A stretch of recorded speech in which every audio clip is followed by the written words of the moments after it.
നമസ്കാരം. നിത്യജീവിതത്തിൽ നമ്മൾക്ക് വളരെയധികം ഉപകാരപ്പെടുന്ന ആപ്ലിക്കേഷനായ ഓഫ്ലപ്പ് എന്ന ഈ ഒരു ആപ്ലിക്കേഷൻ എങ്ങനെ ഇൻസ്റ്റാൾ ചെയ്യാം എന്നത് വിവരിക്കുന്ന ഒരു വീഡിയോ ആണിത്. ഈ വീഡിയോ മുഴുവനായും കണ്ട് ഒരു ആപ്ലിക്കേഷൻ ഡൗൺലോഡ് ചെയ്ത് ഇൻസ്റ്റാൾ ചെയ്ത് അതിൻ്റെ പ്രവർത്തനത്തിലേക്ക് കടക്കുന്ന വിധം വിശദമായി നമുക്ക് മനസ്സിലാക്കാൻ വേണ്ടി സാധിക്കുന്നതാണ്. നമ്മൾക്ക് ഈ ഒരു ആപ്ലിക്കേഷൻ പരിചയപ്പെടുത്തി തന്ന വ്യക്തി നമ്മൾക്ക് ഒരു ലിങ്ക് വാട്സപ്പ് വഴിയോ അല്ലെങ്കിൽ മറ്റ് സോഷ്യൽ മീഡിയകൾ വഴിയോ നമ്മൾക്ക് അയച്ചു തന്നിട്ടുണ്ടാകും. അപ്പോൾ ആ ഒരു റെഫറൽ ലിങ്കിൽ നമ്മൾക്ക് ക്ലിക്ക് ചെയ്തിട്ടോ അല്ലെങ്കിൽ നമുക്ക് നേരിട്ട് പ്ലേ സ്റ്റോറിൽ പോയിട്ടോ നമുക്ക് ഈ ഒരു ആപ്ലിക്കേഷൻ ഡൗൺലോഡ് ചെയ്യാവുന്നതാണ്. അപ്പോൾ ഞാനിവിടെ കാണിക്കാൻ പോകുന്നത് ഈ ലിങ്കിൽ ക്ലിക്ക് ചെയ്യുകയാണ്. അപ്പോൾ നമ്മൾക്ക് നേരെ പ്ലേ സ്റ്റോറിൽ പോകാം. പ്ലേ സ്റ്റോറിൽ പോയി കഴിഞ്ഞാൽ അവിടെ ഓഫ്ലപ്പ് റീചാർജ് ബിൽ പേയ്മെൻറ്റ് എന്ന് കാണാൻ സാധിക്കും. അത് ഇൻസ്റ്റാൾ എന്ന ബട്ടൺ ക്ലിക്ക് ചെയ്തിട്ട് നമുക്ക് ആ ആപ്ലിക്കേഷൻ ഇൻസ്റ്റാൾ ചെയ്യാവുന്നതാണ്. ശ്രദ്ധിക്കുക, ഓഫ്ലപ്പ് റീചാർജ് ബിൽ പേയ്മെൻറ്റ് എന്ന ആപ്ലിക്കേഷനാണ് ഇൻസ്റ്റാൾ ചെയ്യേണ്ടത്. അപ്പോൾ ഓഫ്ലപ്പിൽ നമുക്ക് നിരവധി ആപ്ലിക്കേഷൻ ഉണ്ടല്ലോ ഓഫ്ലപ്പിൻ്റെ പേരിൽ. അതിൽ ഓഫ്ലപ്പ് ഈ ആപ്ലിക്കേഷൻ ഇൻസ്റ്റാൾ ആയി കഴിഞ്ഞാൽ നമുക്ക് ഓപ്പൺ ചെയ്യാം. ഓപ്പൺ ചെയ്ത് കഴിഞ്ഞാൽ ഈ ആപ്ലിക്കേഷൻ്റെ അടുത്ത ഒരു പേജിലേക്ക് നമ്മൾ പോകുന്നതാണ്. അത് നമുക്ക് ഫോണിലേക്ക് നമുക്ക് ഡൗൺലോഡ് ചെയ്യാം. ഡൗൺലോഡ് ചെയ്ത് കഴിഞ്ഞാൽ ഓപ്പൺ ചെയ്യാൻ ചോദിക്കും. അത് ഓപ്പൺ നമ്മൾ ചെയ്യുക. ആ ഒരു ബട്ടൺ ക്ലിക്ക് ചെയ്ത് കഴിഞ്ഞാൽ നമുക്ക് ആപ്ലിക്കേഷൻ്റെ ഇൻസ്റ്റാൾ ചെയ്യുന്നതിൻ്റെ അടുത്ത സെക്ഷനിലേക്ക് രജിസ്ട്രേഷൻ എന്ന് പറയുന്ന സെക്ഷനിലേക്ക് നമ്മൾ കിടക്കും. അവിടെ പോയി കഴിഞ്ഞാൽ നമുക്ക് അലോ കൊടുക്കാനുണ്ടാവും. അതൊക്കെ അലോ കൊടുക്കുക. പെർമിഷൻ കൊടുക്കാനുണ്ടാവും. ആ പെർമിഷൻ അലോ കൊടുത്തതിന് ശേഷം നമ്മളിവിടെ രജിസ്റ്റർ എന്ന് പറയുന്ന ഒരു ബട്ടൺ നമുക്ക് താഴെ കാണാൻ സാധിക്കും. നമ്മളതിനകത്താണ് നമ്മൾ ക്ലിക്ക് ചെയ്യേണ്ടത്. ആ രജിസ്റ്റർ എന്ന് പറയുന്ന ഒരു ബട്ടണിൽ നമ്മൾ ക്ലിക്ക് ചെയ്യുമ്പോൾ, അതായത് ആപ്ലിക്കേഷനിലേക്ക് ആദ്യമായിട്ട് വരുന്ന ആൾ രജിസ്റ്റർ എന്ന് പറയുന്ന ബട്ടണിലേക്കാണ് പോകേണ്ടത്. അത് ഏറ്റവും താഴെയാണ് കിടക്കുന്നത്. അവിടെയാണ് നമ്മൾ ക്ലിക്ക് ചെയ്യേണ്ടത്. ക്ലിക്ക് ചെയ്യുമ്പോൾ നമ്മൾ ഇങ്ങനെ ഒരു പേജിലേക്ക് പോകും. ഇവിടെ സ്പോൺസർ ഐ ഡി ചോദിച്ചിട്ടുണ്ട്. അപ്പോൾ അവിടെ നമ്മൾ സ്പോൺസർ ഐ ഡി ടൈപ്പ് ചെയ്യുക. ഓൾറെഡി ലിങ്കിൽ ക്ലിക്ക് ചെയ്താൽ ഓട്ടോമാറ്റിക്കലി സ്പോൺസർ ഐ ഡി വരുന്നതാണ്. അങ്ങനെ വന്നില്ലെങ്കിൽ ആ സ്പോൺസർ ഐ ഡി നിങ്ങൾക്ക് ഈ പരിചയപ്പെടുത്തിയ വ്യക്തിയോട് ചോദിച്ചിട്ട് സ്പോൺസർ ഐ ഡി മേടിക്കുക. അതിനുശേഷം അതിൻ്റെ വലതുവശത്ത് ഒരു ബട്ടൺ കാണാം. ആ ബട്ടണിൽ സെർച്ച് ചെയ്ത് കഴിഞ്ഞാൽ ക്ലിക്ക് ചെയ്ത് കഴിഞ്ഞാൽ നമുക്ക് എന്ത് ചെയ്യാം, വലതുവശത്ത് കാണുന്ന ബട്ടണിൽ ക്ലിക്ക് ചെയ്തിട്ട് നമുക്ക് കൊടുക്കാം. അപ്പോൾ ഓട്ടോമാറ്റിക്കലി നമുക്ക് അടുത്ത സെക്ഷനിലേക്ക് നമ്മൾ കിടക്കും. അതായത് സ്പോൺസർ ഐ ഡി ടൈപ്പ് ചെയ്യുക. ടൈപ്പ് ചെയ്ത ശേഷം വലതുവശത്ത് കാണുന്ന ഈ ഒരു ആരോ ബട്ടണിൽ നമ്മൾ ക്ലിക്ക് ചെയ്യുക.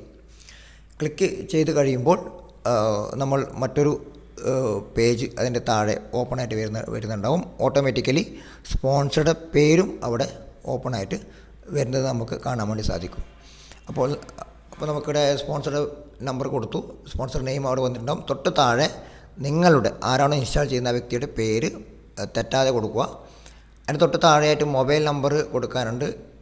അതിനുശേഷം സെൻഡ് OTP എന്ന് പറയുന്ന ബട്ടണിൽ ക്ലിക്ക് ചെയ്യുക.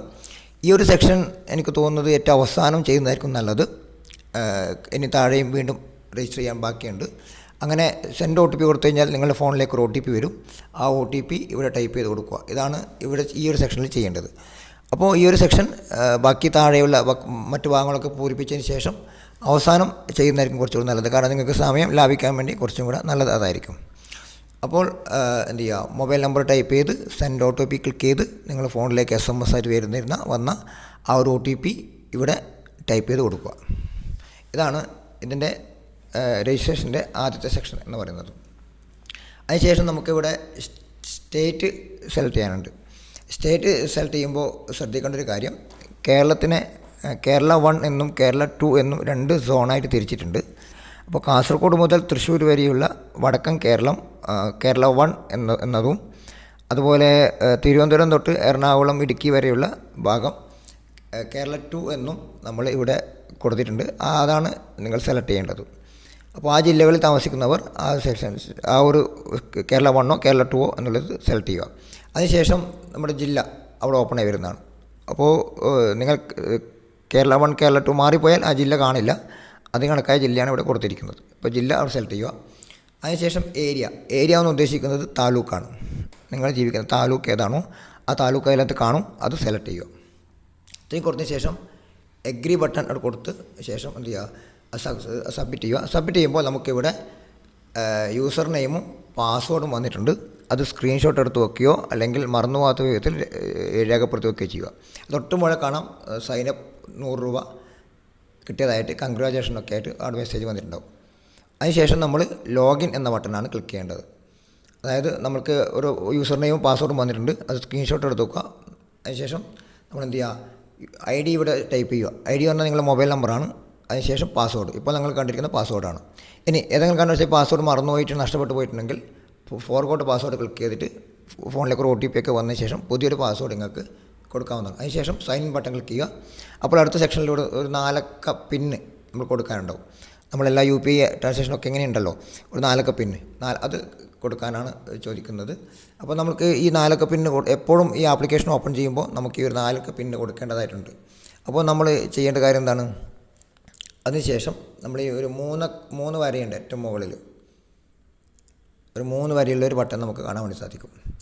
അത് നമ്മൾ ക്ലിക്ക് ചെയ്യുക. അതായത് നമ്മൾ ഈ 4 അക്ക പിന്ന് കൊടുത്ത് ഓപ്പൺ ചെയ്തതിന് ശേഷം നമ്മൾ സെറ്റ് ചെയ്യുന്നതാണ് 4 അക്ക പിന്ന്.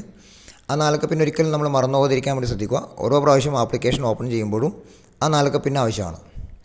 ആ 4 അക്ക പിന്ന് കൊടുത്തിട്ടാണ് ഓരോ തവണയും നമ്മൾ ആപ്ലിക്കേഷൻ ഓപ്പൺ ചെയ്യുന്നത്. അതിനുശേഷം നമ്മളിവിടെ കാണാൻ കഴിയും ട്രാൻസാക്ഷൻ പിന്ന്. നമുക്ക് മറ്റൊന്ന് വേണ്ടുന്ന ട്രാൻസാക്ഷൻ പിന്നാണ്.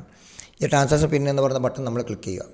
കാരണം നമുക്ക് ഇതിനകത്ത് ഇടപാടുകൾ നടത്തുമ്പോഴൊക്കെ ചില എമൗണ്ട് ട്രാൻസ്ഫർ ചെയ്യുമ്പോൾ പിൻ ആവശ്യമാണ്. ഇവിടെ 4 അക്ക പിന്ന് നമ്മൾ ഒരു 6 അക്ക പിന്ന് സെറ്റ് ചെയ്യുക. അതിന് മുമ്പ് ഇവിടെ പാസ്വേഡ് കൊടുക്കേണ്ടതുണ്ട്. ആ പാസ്വേഡ് ടൈപ്പ് ചെയ്ത് അതിന് തൊട്ട് താഴെ ഈ 6 അക്ക പിന്നൊന്ന് ജനറേറ്റ് ചെയ്യുക. അപ്പോൾ നിങ്ങൾക്ക് മറന്നു പോകാത്ത ഓർമ്മയിൽ നിൽക്കുന്ന ഒരു 6 അക്ക പിന്ന് കൊടുക്കുന്നതായിരിക്കും ഏറ്റവും നല്ലത്. അതിനുശേഷം സബ്മിറ്റ് ബട്ടൺ ക്ലിക്ക് ചെയ്യുക.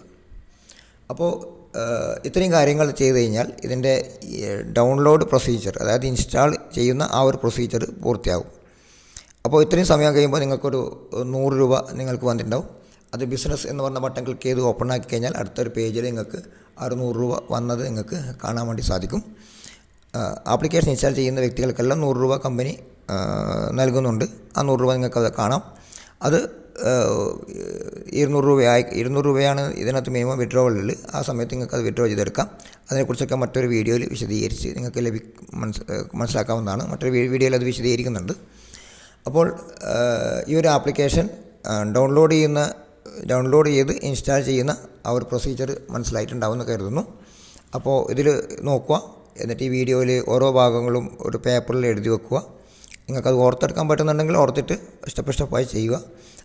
ഏതെങ്കിലും മറന്നു പോയിട്ടുണ്ടെങ്കിൽ അല്ലെങ്കിൽ മറന്നു പോകുന്ന സാഹചര്യം ഉണ്ടെങ്കിൽ പേപ്പറിൽ എഴുതി വെച്ചിട്ട് സ്റ്റെപ്പായിട്ട് ഓരോ കാര്യങ്ങൾ ചെയ്തിട്ട് ഇൻസ്റ്റാൾ ചെയ്യുക.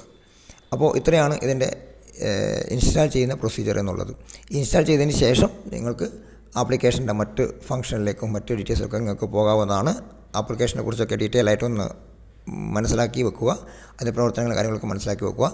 തുടർന്നുള്ള എല്ലാ ഇടപാടുകളെക്കുറിച്ചും മറ്റ് സംവിധാനങ്ങളെക്കുറിച്ചൊക്കെയുള്ള വീഡിയോകൾ തുറന്നുണ്ട്. ആ വീഡിയോകളൊക്കെ കണ്ട് ഓഫ്ലപ്പിൻ്റെ ഓരോ ഭാഗത്തെക്കുറിച്ചും ഓരോന്ന് ഉപയോഗിക്കുന്ന വിധത്തെക്കുറിച്ചൊക്കെ വിശദമായി മനസ്സിലാക്കിയിട്ട് ആപ്ലിക്കേഷൻ ഉപയോഗിക്കുക. അപ്പോൾ ഓഫ്ലപ്പ് നൽകുന്ന എല്ലാ ബെനിഫിറ്റുകളും ആസ്വദിക്കുക. ഇത്രയാണ് ഈ ഒരു വീഡിയോയിലൂടെ പറയാനുള്ളത്. അപ്പോൾ ഇനി തുറന്നുള്ള ഡീറ്റെയിൽസൊക്കെ നമുക്ക് അടുത്ത വീഡിയോയിൽ കാണാം. നന്ദി, നമസ്കാരം.